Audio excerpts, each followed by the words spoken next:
अस्सलामुअलैकुम वरहमतुल्लाहि वबरकातुहू। फ़हमुल Quran course class 106 में आप सबको खुशामदीद है। अहलन व सहलन मरहबा।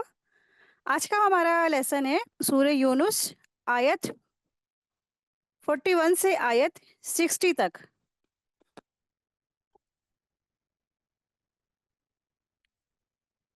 अल्लाह सुब्हानहू व तआला कुरान करीम में सूरह मुजादिला 11 में फरमाते हैं, यरफ़इल्लाहुल्लज़ीना आमनु मिनकुम वल्लज़ीना ऊतुल इल्म दरजात वल्लाहु बिमा तामलून खबीर। जो लोग तुम में से ईमान लाते हैं और जिनको इल्म अता किया गया है तो अल्लाह ताला उनके दर्जात बुलंद फरमाएगा, और जो कुछ तुम करते हो अल्लाह उससे खबर रखने वाला है। तो इससे पता चलता है कि जो लोग इल्म हासिल करते हैं तो ये क्या है, दरअसल दर्जात की बुलंदी का बायस है। जो इंसान पढ़ता है, हर आयत पर तफक्कुर, तदब्बुर और तज़क्कुर करता है ना, तो फिर क्या होता है, उसके दर्जात की बुलंदी होती चली जाती है। तो अल्लाह सुब्हानहू तआला से दुआ है कि अल्लाह तबारक ताला हम सब के और हम सब के वालिदैन के और हम सब के घर वालों के और हम सब के दर्जात बुलंद फरमा दे आखिरत में, और जन्नतुल फिरदौस में हम सब के वालिदैन और हम सब को और हम सब की औलादों को बुलंद से बुलंद मुकाम पर फ़ायज़ अता फरमाए। और जो इस राह में हम लोग पढ़ रहे हैं, जिहाद कर रहे हैं, अल्लाह इन सारी तमाम अहकामात को अल्लाह हम सब के अमल में उतार दे और इसका जो फरीज़ा है उसको पूरा मुकम्मल करने वाला बना दे। आमीन या रब्बल आलमीन। नहमदुहु व नुसल्ली अला रसूलिहिल करीम। अम्मा बाद फ़अऊज़ु बिल्लाहि मिनश शैतानिर रजीम। बिस्मिल्लाहिर रहमानिर रहीम। रब्बि इश्रह ली सदरी व यस्सिर ली अमरी वहलुल उक़दतम मिन लिसानी यफ़क़हू क़ौली। रब्बि ज़िदना इल्मा रब्बि यस्सिर वला तुअस्सिर व तम्मिम बिल खैरि व बिका नस्तईन। आमीन या रब्बल आलमीन। आज का हमारा लेसन है सूरह यूनुस, आयत नंबर 41 टू 60। बिस्मिल्लाहिर्रहमानिर्रहीम। आयत देखें, आयत नंबर 41।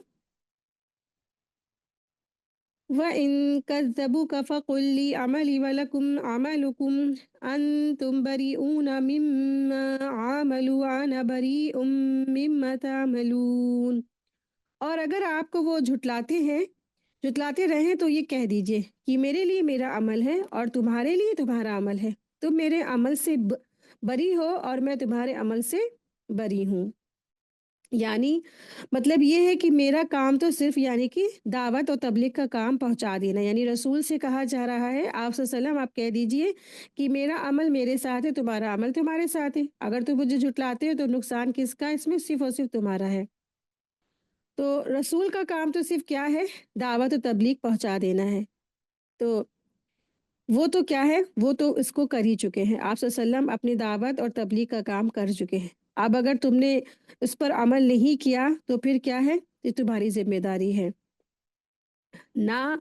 रसूल सल्लम तुम्हारे अमल का तुमसे बास पुरस होगी, ना ही तुम्हारे अमल का रसूल सल्लम से कोई बास पुरस होगी। तो लोगों के बीच काम क्या है, बस बात को पहुंचा देना। आप ज़बरदस्ती लोगों से मनवा नहीं सकते ना। आप देखिए कि बहुत इंसान को तकलीफ होती है जब इंसान खुद कुरान करीम पर आ जाता है और उसकी तालीमात पर भी अमल करता है, उस पर जो तदब्बुर करता, तफक्कुर करता है, फिर उसको मानता भी अल्लाह की आयत को, लेकिन इसके अपोजिट जिस माहौल में वो रह रहा होता है, जिस ख़ानदान में, जिस फैमिली में वो रह रहा होता है, या जिस महल्ले, जिस कस्बे में, जिस शहर में वो रहता होता है, तो फिर क्या होता है, वहाँ के लोगों की नाफरमानियाँ देख के उसको तकलीफ होती है। तो फिर वो ज़ाहिर सी बात है अल्लाह के पैगामात को लोगों को पहुँचाएगा ना, बात समझाएगा। तो पहुँचा देना है, किसी को ज़बरदस्ती मनवाया नहीं जा सकता है।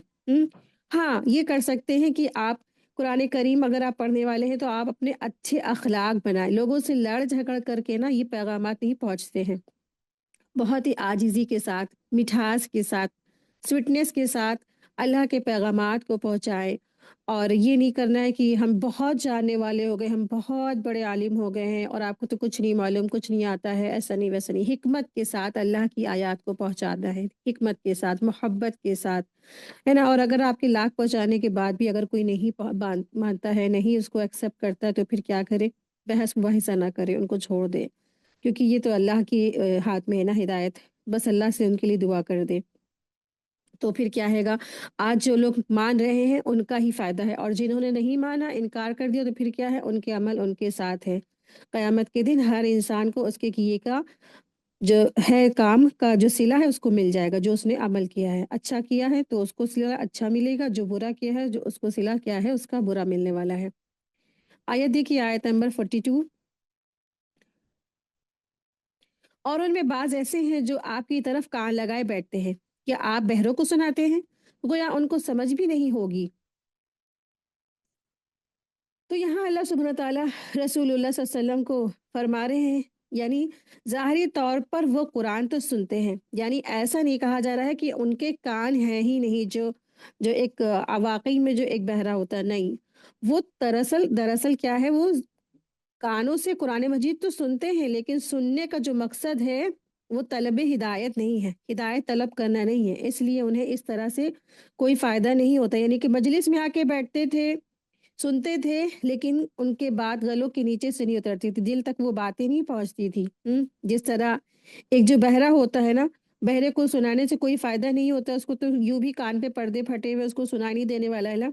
और आप देखिए ख़ास करके जब बहरा क्या है, अकल भी उसके अंदर ना हो, तो क्योंकि अक्लमंद तो बहरा भी क्या है, वो भी इशारों से, आँखों से देख के बात समझ लेता है ना। अगर जो एक वाक़ई में जो एक बहरा शख्स है, जिसको सुनाई नहीं देता है, तो फिंगर्स के इशारों से और चेहरे के इशारों से बात को समझ लेता है, उसकी अकल तो होती है ना।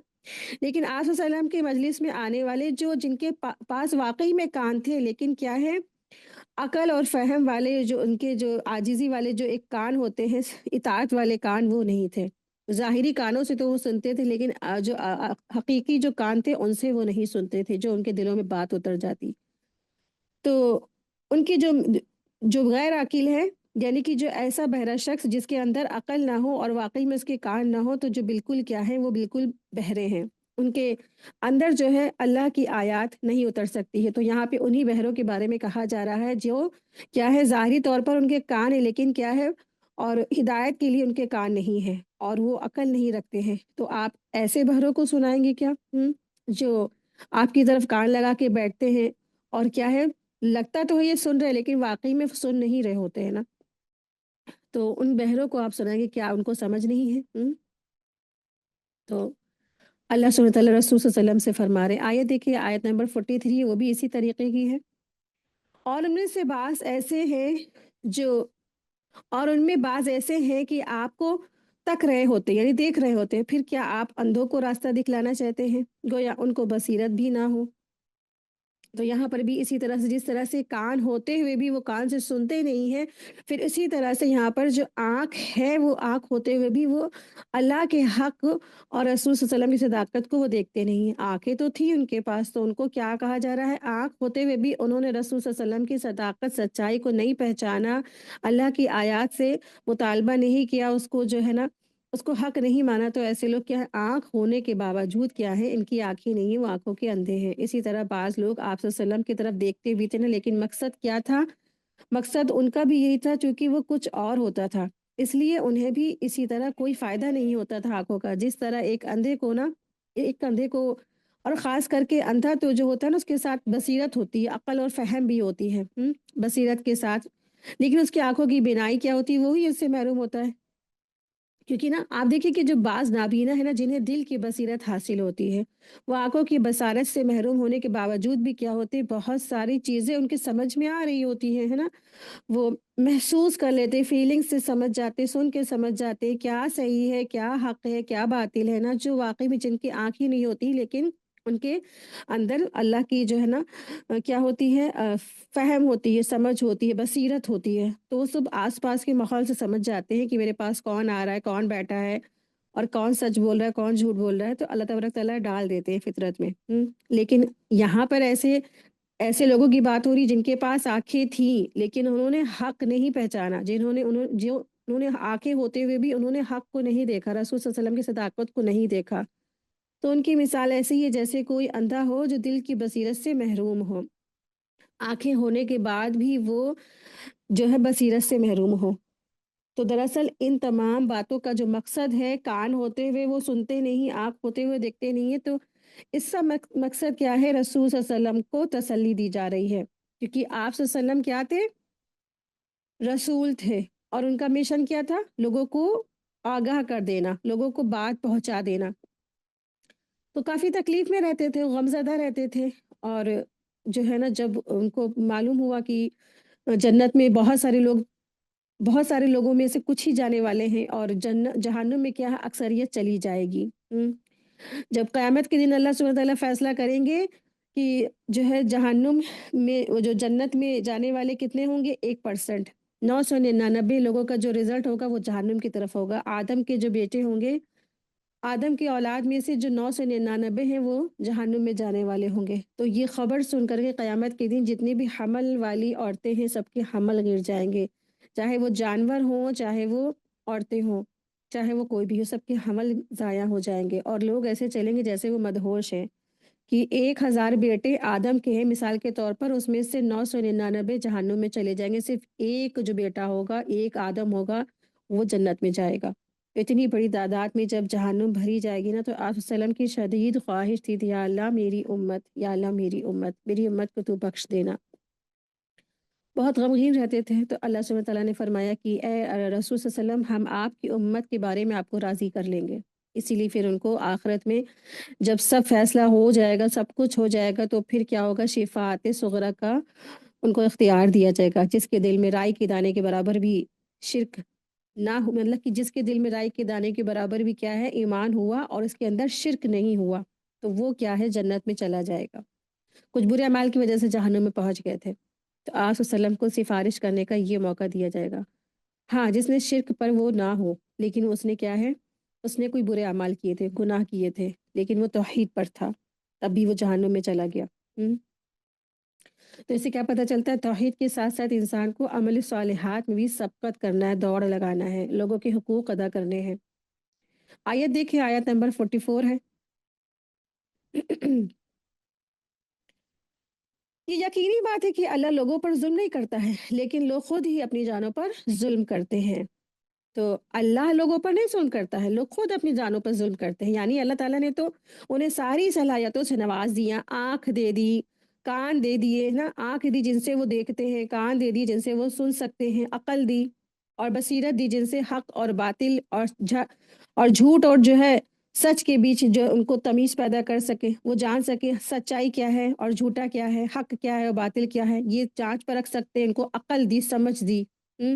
लेकिन अगर उन सलाहियतों का सही को इस्तेमाल करके वो हक रास्ता ना इख्तियार करे, हक के रास्ते को ना अपनाए, तो फिर ये क्या है खुद ही अपने आप पर ज़ुल्म करना हुआ है, ठीक है? वो अपने आप पर फिर ज़ुल्म कर रहा है। आँख होते हुए उसने नहीं जाँचा परखा, कान होते हुए नहीं सुना, अकल थी उसने नहीं उसको लगाया अच्छाई में। तो फिर इन तमाम चीज़ों के होते हुए उसने जब उनका इस्तेमाल अपने फ़ायदे के लिए नहीं किया तो ये क्या है वो खुद ही अपने आप पर ज़ुल्म कर रहा है। अल्लाह तबारक तआला तो किसी पे ज़ुल्म नहीं करते हैं। अल्लाह तबारक तआला ने तो जो इंसान करेगा उसको उसके जज़ा और सज़ा मिलने वाली है बस। आयत देखिए आयत नंबर है 45 और उनको वो दिन याद दिला दीजिए जिसमें अल्लाह ताला उनको अपने हुजूर जमा करेगा। तो उनको ऐसा महसूस होगा कि गोया वो दुनिया में सारे दिन की एक आध घड़ी ही रहे होंगे और आपस में एक दूसरे को पहचानने को ठहरे हों। वाकई खसारे में पड़े हैं वो लोग जिन्होंने अल्लाह के पास जाने को झुटलाया और वो हिदायत पाने वाले ना थे। तो अल्लाह सुब्हानहू व तआला यहाँ फरमा रहे हैं वयौम नहशुरुहुम काना कअल्लम यल्बसू इल्ला सआ, यानी उनको वो दिन याद दिलाइए, यानी ये क़यामत के दिन उनको याद दिला दीजिए जिसमें अल्लाह तबारक तआला उनको सब के सबको अपने हुजूर जमा करेगा। हिसाब किताब का जो दिन होगा सब जमा हो जाएँगे और वो इतना बड़ा दिन होगा, इतना बड़ा दिन होगा तकरीबन 500 साल का एक दिन होगा या 1000 साल का एक दिन होगा, इतना बड़ा तवील दिन होगा। हुँ? तो उनको उस दिन अपने बुरे अमालों की जो सज़ा दिखाई दे रही होगी ना और फिर उनको ये याद आएगा कि वो दुनिया में रहे कितने दिन? चंद टाइम, चंद लम्हे, घड़ी 2 घड़ी, है ना? तो लम यल्बसू इल्ला सआतन मिनन नहारी, तो नहीं ठहरे वो दुनिया में सिवाय दिन की चंद घड़ियाँ और आपस में एक-दूसरे के बारे में वो क्या कहेंगे यतआरफ़ूना बैनहुम और आपस में एक-दूसरे को पहचान भी रहे होंगे। यानी अल्लाह सुब्हानहू व तआला फरमा रहे हैं कि वो जब आखिरत में सब इकट्ठे होंगे, मैदान महशर में मुख्तलिफ हालतों में वो सब के सब होंगे और मैदान महशर की सख्तियाँ और आजमाइशें और सज़ाएँ देकर उन्हें दुनिया की सारी लज़्ज़तें वो भूल जाएँगे اور دنیا کی زندگی میں انہیں ایسے محسوس ہوگا کہ وہ دنیا کی زندگی میں گویا دنیا میں صرف تھوڑی سی ٹائم رہیں، آدھا ایک گھنٹہ ہی رہے ہیں۔ تو اتنا زبردست وہ دن ہوگا، اتنا بھاری وہ دن ہونے والا ہے۔ تو ایسا محسوس ہوگا دنیا میں کہ وہ رہیں بس تھوڑے دن اور بس فوراً ہی وہ دنیا سے چلے گئے ہیں، اور آپس میں وہ ایک دوسرے سے پہچاننے کو ٹھہرے ہوں گے۔ یتعارفون بینہم، یعنی وہ آپس میں ایک دوسرے کو پہچاننے کو ٹھہرے ہوں۔ تو میدان محشر میں مختلف حالتیں ہوں گی جنہیں قرآن میں مختلف جگہوں پر بیان کیا گیا ہے۔ تو ایک حالت یہ بھی ہوگی جب ایک دوسرے کو لوگ پہچان جائیں گے، ٹھیک ہے؟ سب سے پہلے تو لوگ اٹھائے جائیں گے، پھر ایک وقت وہ آئے گا کہ جب سب ایک دوسرے کو، اپنے رشتہ داروں کو پہچان جائیں گے، اور پھر ایک موقع ایسا بھی آئے گا کہ آپس میں ایک دوسرے پر وہ گمراہی کا الزام بھی لگا دیں گے، ہے نا؟ بیٹی کہے گی اے اللہ مجھے میرے باپ نے سختی نہیں کی، مجھے میرے بھائیوں نے نہیں روکا، مجھے میرے بیٹے نے نہیں منع کیا، مجھے میرے شوہر نے کبھی نہیں ٹوکا۔ تو ایسے لوگ ایک دوسرے پر الزام دھریں گے۔ شوہر کہے گا کہ میرے پیٹھ پیچھے میری بیوی جو تھی، میرے بچوں کی صحیح پرورش نہیں کرتی تھی، اللہ آج میرے لیے جو میری اولادیں میرے لیے فتنہ بنی ہے، تو سارا کا سارا الزام کس پہ دھرا جائے گا؟ بیوی پہ۔ اس طریقے سے لوگ ایک دوسرے کو اس دن صرف اور صرف بلیم کریں گے، الزام دھریں گے۔ اور بعض موقع ایسے ہوں گے کہ ایسی دہشت طاری ہوگی کہ آپس میں ایک دوسرے کی رشتہ داریوں کا پتہ بھی نہیں ہوگا، پتہ ہوگا اور نہ ایک دوسرے کو نہ وہ پوچھیں گے۔ ایسا جو ان کے اوپر ڈر اور خوف کا عالم ہوگا کہ وہ کسی کو بھی نہیں پہچان سکیں گے، نہ ایک دوسرے سے کوئی سوال کریں گے۔ اتنی زیادہ دہشت اور وہ ڈرانے والا جو ہے دن ہوگا، ڈر جانے والا دن ہوگا نا۔ تو قیامت کی سختیوں کے بارے میں یہاں ذکر ہے۔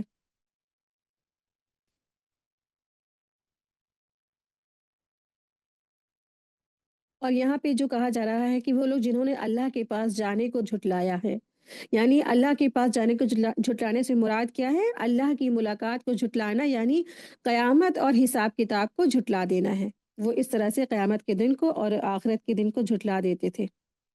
اور کہیں دور نہ جائیں، آپ اپنے امت مسلمہ میں ہی دیکھ لیں، اکثریت یہ کہتی ہے کہ ہوگا جو ہوگا دیکھا جائے گا، کل کی کل دیکھیں گے نا، اس طریقے سے وہ آیات کا انکار کر دیتے ہیں۔ زندگی اپنی ڈر ڈر کے اللہ کے جو ہے نا، اللہ سے ڈر کے زندگی نہیں گزارتے ہیں، بس ایسے ہی جیے چلے جا رہے ہیں۔ آیت دیکھیں، آیت نمبر 46 ہے۔ اور جس کا ان سے ہم نے وعدہ کر رہے ہیں، اس میں سے کچھ تھوڑا سا اگر ہم آپ کو دکھا دیں یا ہم آپ کو وفات دے دیں، سو ہمارے پاس تو ان کو آنا ہی ہے، پھر اللہ تعالیٰ ان سب کے افعال پر گواہ ہے۔ تو یہ رسول اللہ صلی اللہ علیہ وسلم کو خطاب کر کے اللہ تبارک تعالیٰ نے فرمایا ہے کہ ہم نے ان کافروں سے جو کہہ رکھا ہے کہ آپ کا دین، یعنی دین اسلام غالب ہو کر رہے گا اور مسلمان انہیں یا تو قتل کر دیں گے یا زنجیروں میں جکڑ لیں گے، تو یہ ممکن ہے کہ آپ یہ سب کچھ اپنی زندگی میں اپنی آنکھوں سے دیکھ لیں گے۔ اور اگر اس سے پہلے ہی اللہ تعالیٰ نے آپ صلی اللہ علیہ وسلم کو اٹھا لیا تو وہ لوگ ہم سے بچ کر کہاں جائیں گے؟ آخر کفار مکہ کو بھی کیا ہے؟ مرنا ہے، انہیں مر کر کے جو ہے اللہ کے پاس ہی لوٹ کر آنا ہے۔ تو وہاں آخرت میں اللہ تبارک تعالیٰ انہیں ضرور عذاب دے گا، اور آپ اپنی آنکھوں سے ان کے حالات دیکھ لیں گے۔ چنانچہ میدان بدر میں بھی ایسے ہی ہوا، اور تمام دوسری جنگیں جو ہوئیں ان سب میں جو ہے نا بہت سارے کفار اور مشرکین مارے گئے اور بہت سے قیدی بنائے گئے، اور ان کا گھمنڈ و تکبر کیا ہو گیا؟ چور چور ہو گیا۔ رسول اللہ صلی اللہ علیہ وسلم نے اپنی آنکھوں سے انہیں ذلیل اور رسوا ہوتے ہوئے دیکھ لیا تھا۔ تو اللہ تبارک تعالیٰ نے رسول اللہ صلی اللہ علیہ وسلم سے کیا ہوا اپنا وعدہ سچ کر دکھایا۔ تو یہ جو سورہ یونس ہے نا، یہ سورہ مکی ہے، مکہ کے دور میں نازل ہوئی۔ تو یہ آیت ہو سکتا ہے اس وقت نازل ہوئی جب ہجرت نہیں تھی نا، ہجرت نہیں تھی۔ اب ہجرت کے بعد کیا ہو گیا؟ جنگیں ہوئی اور مقابلے ہوئے، آمنے سامنے سب ہوئے۔ لیکن یہ جو مکی صورت ہے، یہ مکہ کے اس دور میں نازل ہوئی جب ان لوگوں کو پیغام کی بات اللہ کی طرف جو ہے نا بلایا جا رہا تھا۔ جو کفار مکہ تھے، مشرکین مکہ تھے، ان کو دین اسلام کی طرف، توحید کی طرف بلایا جا رہا تھا۔ تو یہ آیت اس وقت کی ہے۔ آیت دیکھیے، آیت نمبر 47۔ اور ہر امت کے لیے ایک رسول ہے، سو جب ان کا اور ان کا جو رسول آ چکتا ہے تو ان کا جو فیصلہ انصاف کے ساتھ کیا جاتا ہے اور ان پر ظلم نہیں کیا جاتا ہے۔ تو اس آیت کے دو مطلب ہیں کہ پہلا یہ ہے کہ جو ہر امت میں سے نا ہم رسول بھیجتے رہے، یعنی رسول اللہ صلی اللہ علیہ وسلم بھیجتے رہے، یعنی اللہ جو ہے ہر دور میں ہر جو ہے امت میں اللہ نے اپنے رسولوں کو بھیجا ہے، اور سب سے آخری جو رسول ہے رسول اللہ صلی اللہ علیہ وسلم ہے۔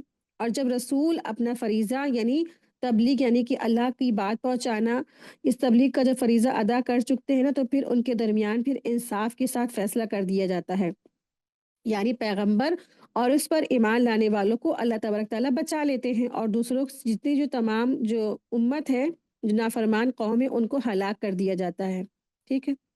اور دوسرا مفہوم یہ ہے اس کا کہ یہ بیان کیا گیا ہے کہ اس کا جو تعلق ہے نا قیامت سے ہے، یعنی قیامت والے دن ہر امت جب اللہ کی بارگاہ میں پیش ہوگی تو اس امت میں بھیجا جائے گا، جو بھیجا گیا جو رسول ہے نا اس کے ساتھ ہوگا، یعنی ہر امت کے ساتھ اس کا رسول موجود ہوگا، سب کے اعمال نامے بھی ہوں گے اور فرشتے بھی بطور گواہ پیش ہوں گے، اور یوں ہر امت اور اس کے رسول کے درمیان انصاف کے ساتھ فیصلہ کر دیا جائے گا۔ ٹھیک ہے، آیت دیکھیے، آیت نمبر 48۔ وَيَقُولُونَ مَتَى هَذَا الْوَعْدُ إِن كُنتُمْ صَادِقِينَ، اور یہ لوگ کہتے ہیں کہ یہ وعدہ کب ہوگا اگر تم سچے ہو، تو یہ وعدہ کب ہوگا، یعنی عذاب کا جو وعدہ تم کہتے ہو کہ عذاب آئے گا اللہ کا، تو یہ عذاب کب آئے گا اگر تم سچے ہو؟ تو مذاق کے طور پر رسول اللہ صلی اللہ علیہ وسلم سے پوچھتے تھے کہ یہ وعدہ کب ہوگا، قیامت کا یا عذاب کا وعدہ کب ہوگا؟ آیت دیکھیے، آیت نمبر 49۔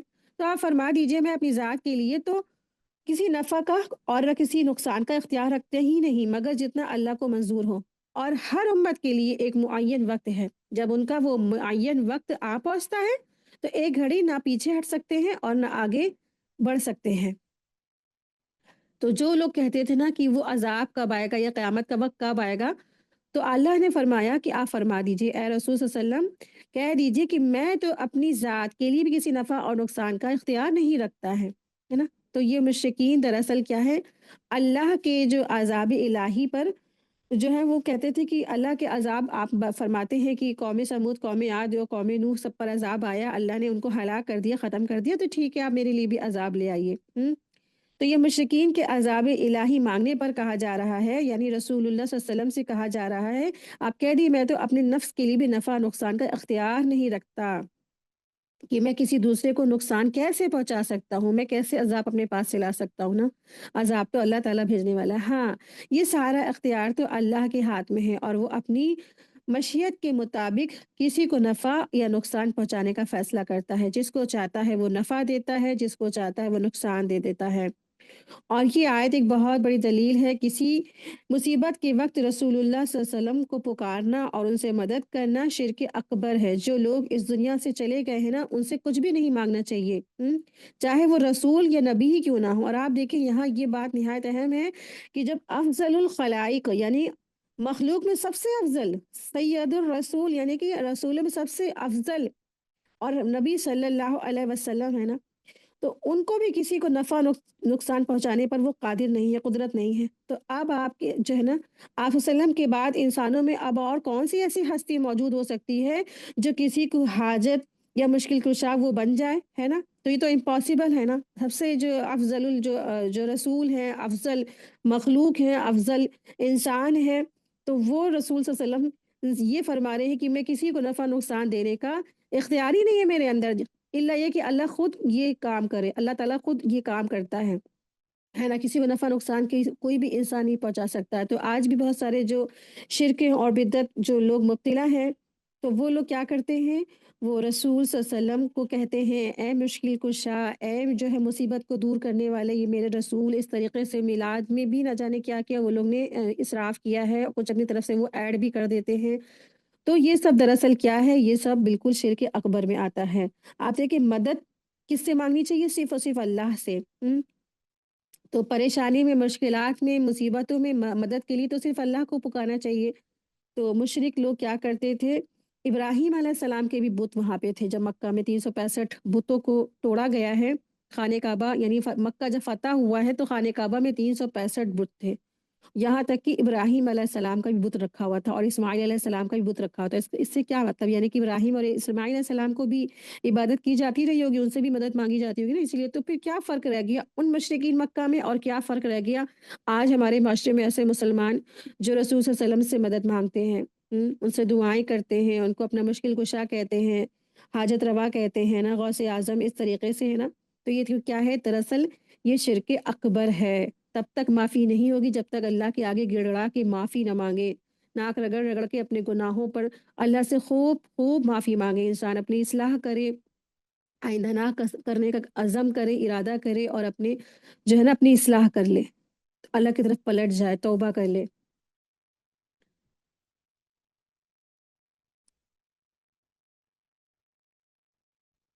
اور جو یہاں وقت کی بات کی جا رہی ہے تو یہاں پر وہ دراصل وقت کون سا ہے؟ موت کا وقت ہے۔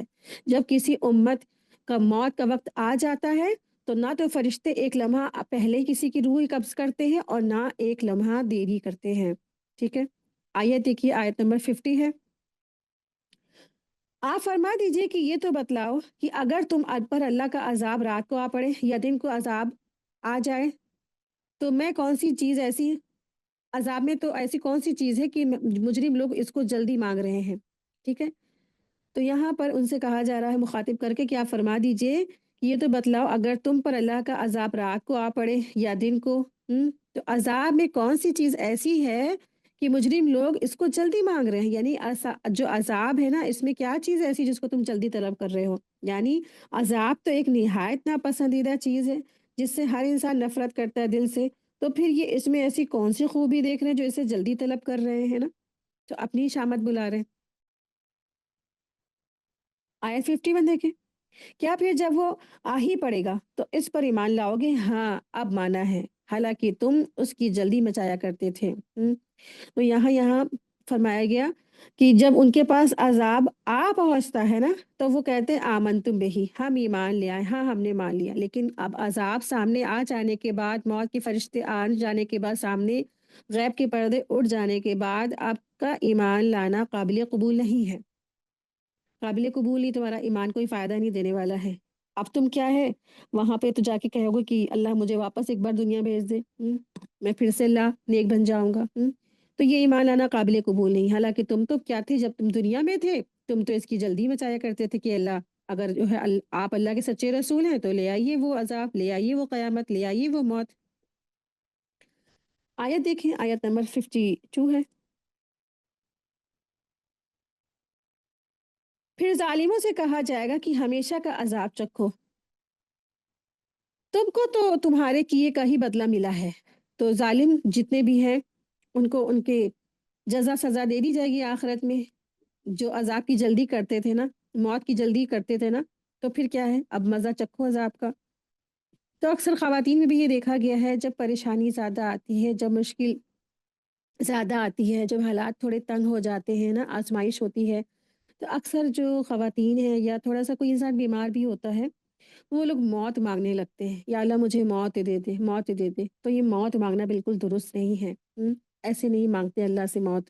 آپ دیکھیں، آپ یہ کہہ سکتے ہیں اللہ تعالیٰ جب تک کہ میرے اندر نیکی موجود ہے، میں نیکی کر رہی ہوں نا، مجھے آپ زندگی دے، اور جب میرے اندر سے نیکی ختم ہو جائے تو پھر مجھے اپنے پاس بلا لے، اس طرح سے تو کہہ سکتے ہیں، ٹھیک ہے؟ لیکن بالکل ڈائریکٹلی آپ اللہ مجھے موت دے دے، اللہ مجھے موت دے دے، میں مر جاؤں تو اچھا ہے، مجھے فرصت ہو جائے، یا پھر آپ دیکھیں کہ بہت سارے لوگوں کے اندر شیطان وسوسے بھی ڈالتا ہے کہ ایسے گھر میں کوئی اچانک سے لڑائی جھگڑا، کوئی بہت برا حادثہ ہوتا ہے گھر میں، تو پھر کیا سوچتا ہے انسان کی فوراً یہ خلط ہو کہ ہم جائے خودکشی کر لیں، اپنے آپ کو ختم کر لیں، سوسائڈ کر لیں۔ تو سوسائڈ کسی چیز کا علاج نہیں ہے، تو کیا ہے بزدلی ہے، ٹھیک ہے؟ اور اپنے آپ کو ہمیشگی کے ہلاکت میں ڈال دینا ہے یہ سوسائڈ کرنا، ٹھیک ہے؟ کبھی بھی انسان کو اس طرف ارادہ بھی نہ جائے اور نہ اس کا جو ہے اس طرف سوچ بھی جائے۔ آپ کو پتہ ہے کہ جو ہے نا رسول اللہ صلی اللہ علیہ وسلم سوسائڈ کرنے والوں کی نماز جنازہ نہیں پڑھاتے تھے، اور نہ آج بھی جو ہے نا عرب میں کسی ایسے سوسائڈ کرنے والوں کا جو ہے نا نماز جنازہ پڑھائی جاتی، آج بھی وہی شریعت نافذ ہے۔ تو اتنا بڑا گناہ ہے کبیرہ، اور انسان قیامت تک کی اسی حالت میں روز پھینکا جاتا ہے جس حالت میں اس نے اپنے آپ کو ختم کیا ہوتا ہے۔ تو کیوں ایسی موت جا کے انسان مر کے جائے جس میں اللہ ناراضی ہو؟ اللہ کو راضی کرنے کے لیے کیا کریں؟ اس وقت اپنے آپ کو سنبھال لے، صبر کر لے، کیسے بھی حالات ہو، کیسے بھی پریشانی ہو، کیسے بھی مشکلات ہو، اپنے آپ کو صبر کر لے، روک لے، تھام لے۔ تو نہ کبھی اللہ سے موت مانگے، نہ موت کی آرزویں کریں۔ آپ دیکھیں کہ انسان کی جو زندگی ہے، ایک ایک سانس بہت قیمتی ہے، ایک ایک سانس میں جو ہم سانس لے رہے ہیں نا، یہ بہت بڑی نعمت ہے۔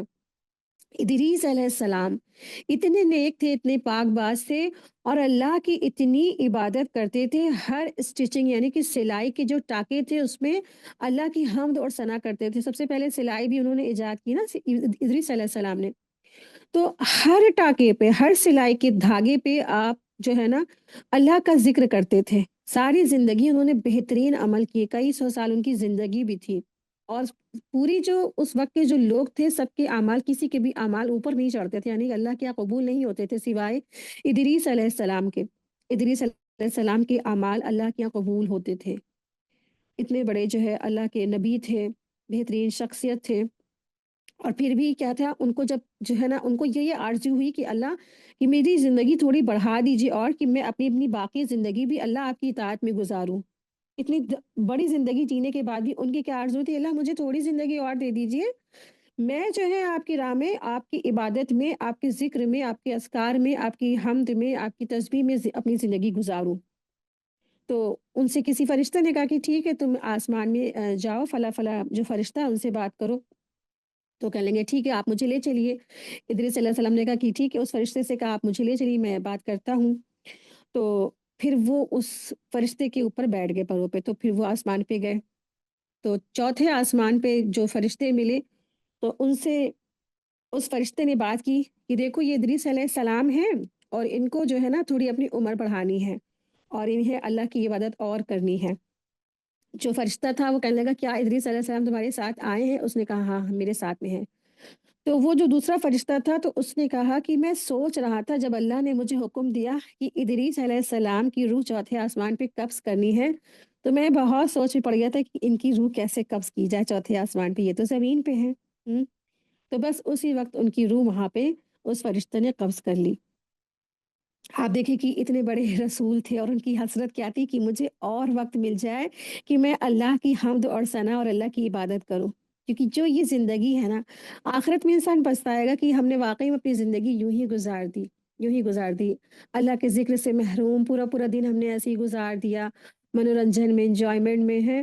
اور پھر آپ جب ان کو دیکھیں گے جنہوں نے ساری زندگی اللہ کے اچھے اچھے حمد ثنا اور اذکار کی، اور پھر ان کے درجات بلند دیکھے گا، تو انسان آخرت میں حسرت کرے گا، رشک کرے گا کہ کاش ہم نے بھی اپنا وقت اللہ کی حمد میں، تسبیح میں، اچھے اچھے کاموں پہ، عبادت میں، اللہ کو یاد کرنے میں لگایا ہوتا۔ تو کبھی بھی اللہ سے موت نہیں مانگنی چاہیے، اللہ کا شکر ادا کرنا چاہیے۔ اللہ تعالیٰ آپ نے جتنے بھی ہمیں جو سانسیں دی ہیں، اللہ آپ کا شکر ہے، ہر جو سانس میں اللہ مجھے اتنی توفیق دے کہ میں آپ کی ہر اطاعت گزاری اور جو فرما برداری میں آپ کی زندگی میں، آپ کی راہ میں اپنی زندگی گزار دوں پروردگار۔ ایسی دعا، اچھی اچھی دعائیں کرنا سیکھیں، اچھی اچھی بہترین دعا مانگا کرے اللہ سے۔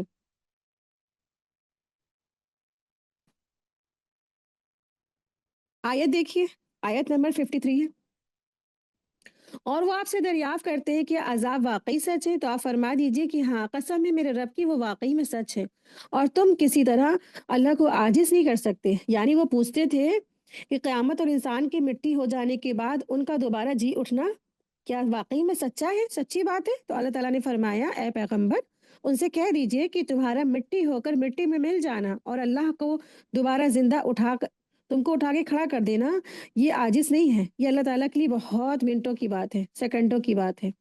اس لیے کیا ہے، یقیناً یہ جو دن ہے دوبارہ اٹھائے جانے کا، زندہ کر کے، یہ تو ہو کر ہی رہے گا۔ آیت 54، اور اگر ہر جان جس نے ظلم یعنی شرک کیا ہے اور اس کے پاس اتنا ہو کہ ساری زمین بھر جائے، تب بھی وہ اس کو دے کر اپنی جان بچانے لگے، اور جب عذاب کو دیکھے گا تو پیشمانی کو پوشیدہ رکھے گا، اور ان کا فیصلہ انصاف کے ساتھ ہوگا، اور ان پر ظلم نہیں ہوگا۔ تو یہاں پہ ایسے شخص کی بات ہو رہی ہے جو قیامت کے دن اللہ تبارک تعالیٰ کے ساتھ اس کا آمنا سامنا ہوگا حساب کتاب کا۔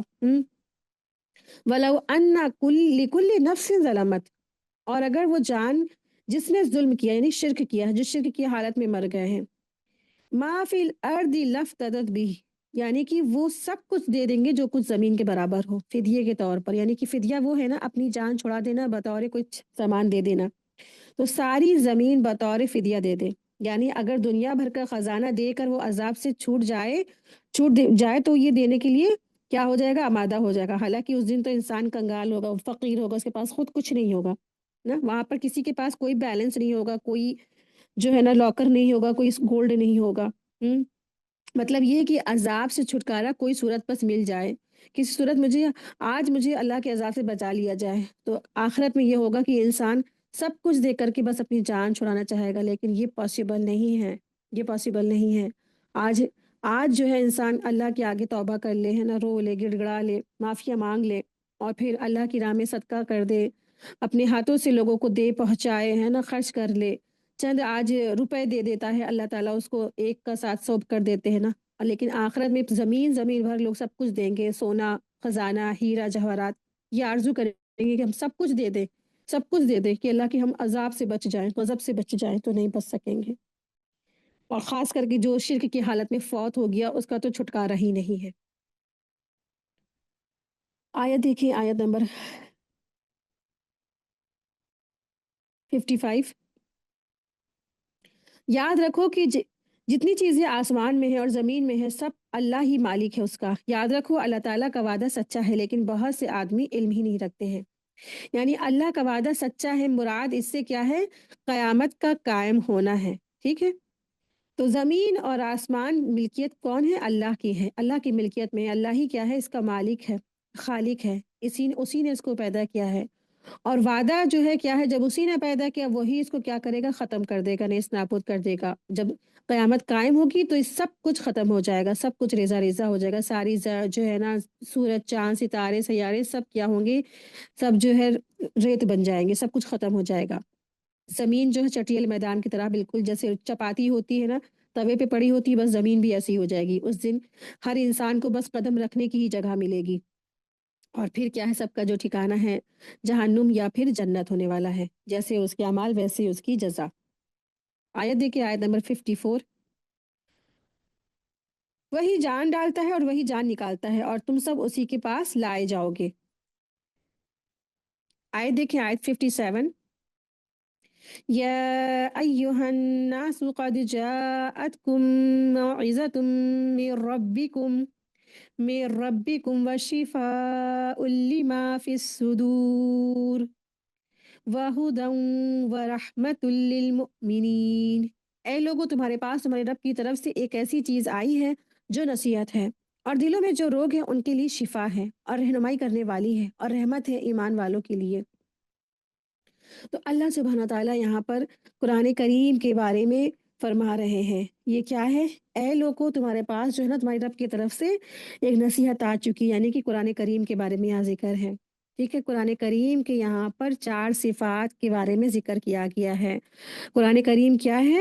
موعظہ ہے، ٹھیک ہے؟ تو قرآن کریم موعظہ ہے، یعنی نصیحت کرنے والی ہے۔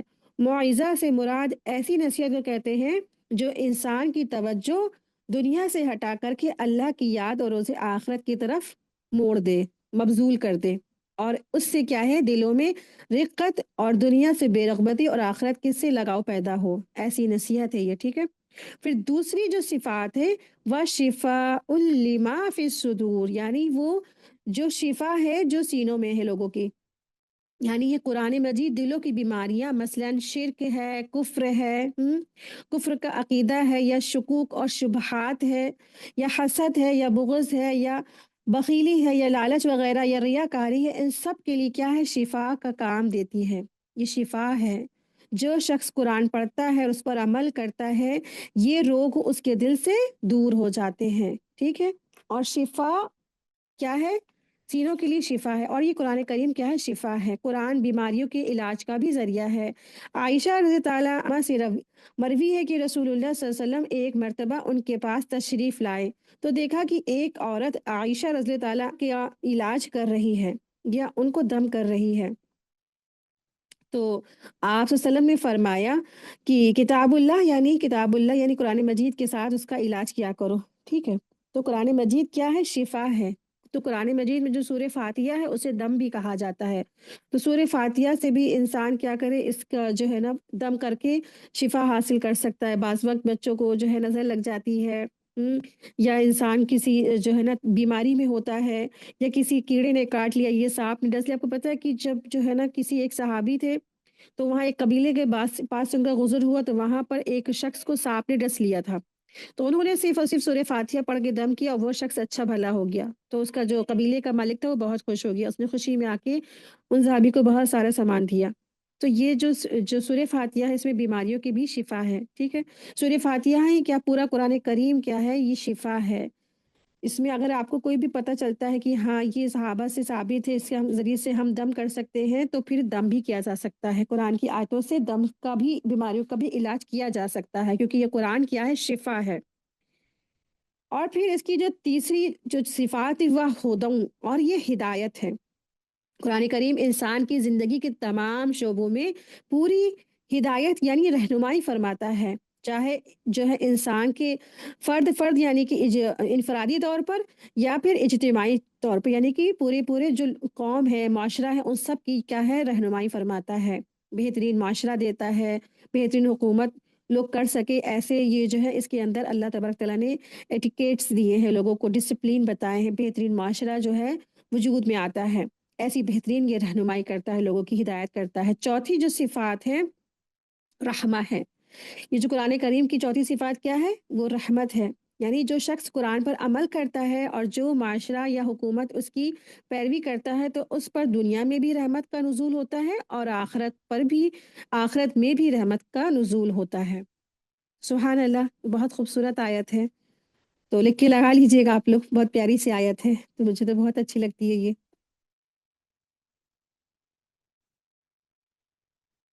आयत देखें, आयत नंबर 58 है। कुल बिफ़ज़्लिल्लाहि व बिरहमह फ़बिज़ालिका फ़लयफ़रहू हुव ख़ैरुम मिम्मा यजमऊन। आप कह दीजिए कि बस लोगों को अल्लाह के उस इनाम और रहमत पर खुश होना चाहिए और उससे जो बेहतर है जो जिसको वो लोग जमा कर रहे हैं। यानी यहाँ पे ये फरमा रहे हैं अल्लाह सुब्हानहू व तआला कि आप कह दीजिए बस लोगों को अल्लाह के उस इनाम पर और रहमत पर खुश हो जाना चाहिए। यानी कि जो ये कुरान आया हमारे बीच में और अल्लाह के अहकामात आए हमारे बीच में तो क्या है हमें तो क्या है इसकी खुशियाँ मनानी चाहिए। जो मोमिन होते हैं, जो ईमान वाले होते हैं इसके ऊपर खुशियाँ मनाते हैं। तो खुश इस कैफ़ियत को कहते हैं जिसको जो किसी मतलूब चीज़ के हुसूल पर इंसान के दिल में महसूस ही हो या ठीक है? तो खुशी किसको कहते हैं? खुशी उस कैफ़ियत का नाम है जो किसी मतलूब चीज़ के हुसूल पर इंसान अपने दिल में महसूस करता है। दिली खुशी जिसे कहते हैं ना। तो अहले ईमान को कहा जा रहा है ये कुरान का जो है ना अल्लाह का जो ख़ास फ़ज़ल है और उसकी रहमत है ना इस पर अहले ईमान को खुश होना चाहिए। यानी उनके दिलों में ऐसी खुशी हो और ऐसा इत्मीनान की कैफ़ियत होनी चाहिए। उसका ये मतलब ही नहीं है कि खुशी के इज़हार के लिए इंसान जलसे, जुलूस, चरागा इस किस्म के गलत काम में भी क्या है इसराफ़ से काम ले, ठीक है? तो इसराफ़ से काम नहीं लेना है।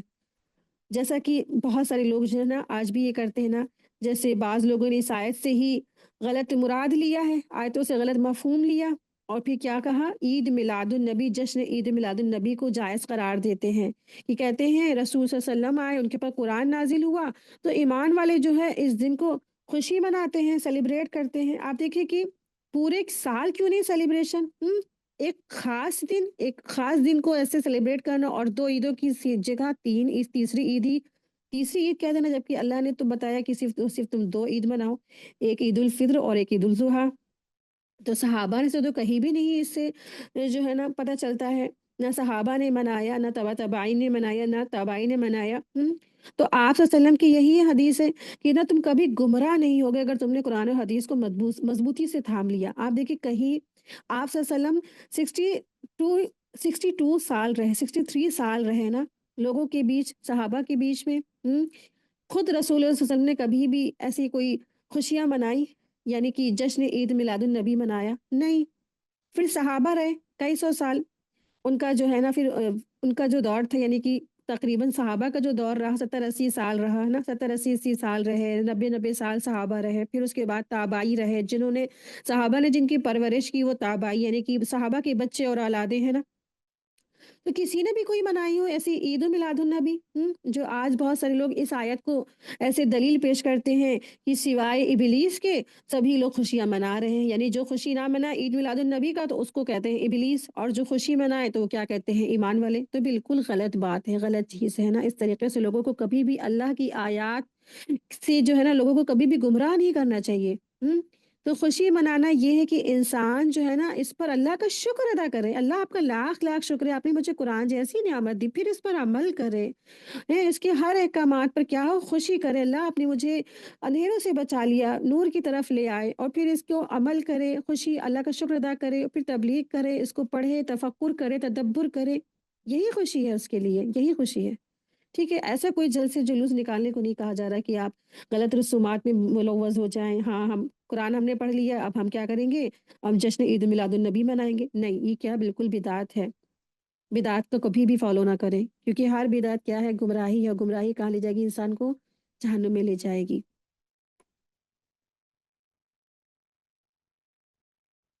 आयत देखिए, आयत नंबर 59।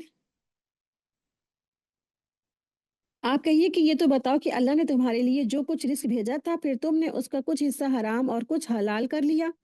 आप पूछिए क्या तुमको अल्लाह ने हुक्म दिया था और अल्लाह पर इफ्तरा ही करते हो, यानी झूठ गढ़ते हो? तो यहाँ पे वही मतलब है कि उन लोगों ने जो अल्लाह ने रिज़्क हलाल किया था, उन्होंने अपने ऊपर हराम कर लिया। या अल्लाह तबारक तआला ने जो रिज़्क भेजा था, फिर तुमने उसका कुछ हिस्सा जो है ना अपने ऊपर हराम कर लिया, लेकिन अल्लाह ने उसको हलाल करार दिया था। यानी कि इससे मुराद वही है जो साइबा वसीला और हाम, यानी कुछ ऐसे जानवर थे जो मुशरिकीन अपने बुतों के नाम पर छोड़ दिया करते थे। हालाँकि वो अल्लाह की तरफ से क्या था हलाल था, लेकिन उन्होंने उस चीज़ों को हराम कर लिया। या फिर आप देखें कि ऊँट या ऊँट का गोश्त ना उनके ऊपर बनी इसराइल पर वो क्या था? हलाल था। उन्होंने लेकिन अपने ऊपर खुद साख्ता बातों की वजह से अपने ऊपर वो हराम कर लिया। और आज बहुत सारे मुसलमान भी ऐसे हैं जो अल्लाह की हलाल करदा चीज़ों को अपने पर वो हराम कर लेते हैं। तो उनको पसंद नहीं है, उनके जो है ना उनके जो स्टैंडर्ड का नहीं है, तो वो अल्लाह की हलाल चीज़ों को अपने ऊपर हराम कर देते हैं। तो कभी भी अल्लाह ताला की हलाल चीज़ों को अपने ऊपर हराम नहीं करना चाहिए। ठीक है? आयत देखिए, आयत नंबर 60। और जो लोग अल्लाह पर झूठ और इफ़्तरा बाँधते हैं, उनका क़यामत की निस्बत क्या क्या गुमान है। वाक़ई लोगों पर अल्लाह ताला बड़ा ही फ़ज़ल है, लेकिन अक्सर आदमी शुक्र अदा नहीं करते हैं। तो अल्लाह सुब्हानहू व तआला फरमा रहे हैं, और जो लोग अल्लाह पर झूठ इफ्तरा बांधते हैं, उनका क़यामत की निस्बत क्या गुमान है। यानी क़यामत वाले दिन अल्लाह ताला उनसे क्या मामला फरमाएगा, है ना। और फिर फरमाया जा रहा है इन्नल्लाह लज़ू फ़ज़लिन अलन्नासी। वाक़ई लोगों पर अल्लाह का बड़ा फ़ज़ल ही है। वो लोग ये सोचते हैं कि वो इंसानों को ना दुनिया में ना आप देखिए फ़ौरन मुआख़ज़ा नहीं करता है। आज जो है अल्लाह की रहमत से सब लोग फ़ायदा उठा रहे हैं, मोमिन और काफ़िर सबको अल्लाह की रहमत मिल रही है, सबको रिज़्क पहुँच रहा है ना। तो वो इंसानों को दुनिया में फ़ौरन मुआख़ज़ा नहीं करता है, बल्कि उसके लिए क्या है एक दिन मुकर्रर कर रखा, यानी कि क़यामत का दिन। मतलब ये है कि वो दुनिया की नियामतों में बिला तफ़रीक़ मोमिन और काफ़िर सबको देता है, बिना किसी की कमती किए हुए। या जो चीज़ें इंसानों के लिए फ़ायदेमंद है और ज़रूरी हैं, उन्हें हलाल और हराम जायज़ करार दिया है, उन्हें हराम नहीं करार दिया। ठीक है? तो अल्लाह तबारक तआला ने जो सबको जो है ना आज सब कुछ दिया, लेकिन आखिरत में ये जो ख़ास जो रहमत के जो हकदार होंगे वो सिर्फ़ और सिर्फ़ ईमान वाले होंगे। तो जो लोग आज दुनिया में जिनको अल्लाह तबारक तआला ने चीज़ें दी हैं, वो नाफ़रमानी कर रहे हैं, वो ये ना समझे ये अल्लाह का बड़ा फ़ज़ल है, अल्लाह ने हमको बड़ा फ़ज़ल दे दिया। नहीं, ये क्या है अल्लाह की रस्सी ढीली है। वो ढीली है, फिर एक ना एक दिन वो ज़रूर कसी जाएगी। ठीक है? व आखिरु दावाना अनिल हम्दुलिल्लाहि रब्बिल आलमीन सुब्हानकल्लाहुम्मा व बिहम्दिका अशहदु अल्ला इलाहा इल्ला अंता अस्तगफिरुका व अतूबु इलैक। अस्सलामु अलैकुम व रहमतुल्लाहि व बरकातुहू। जज़ाकुमुल्लाहु खैरन कसीरा।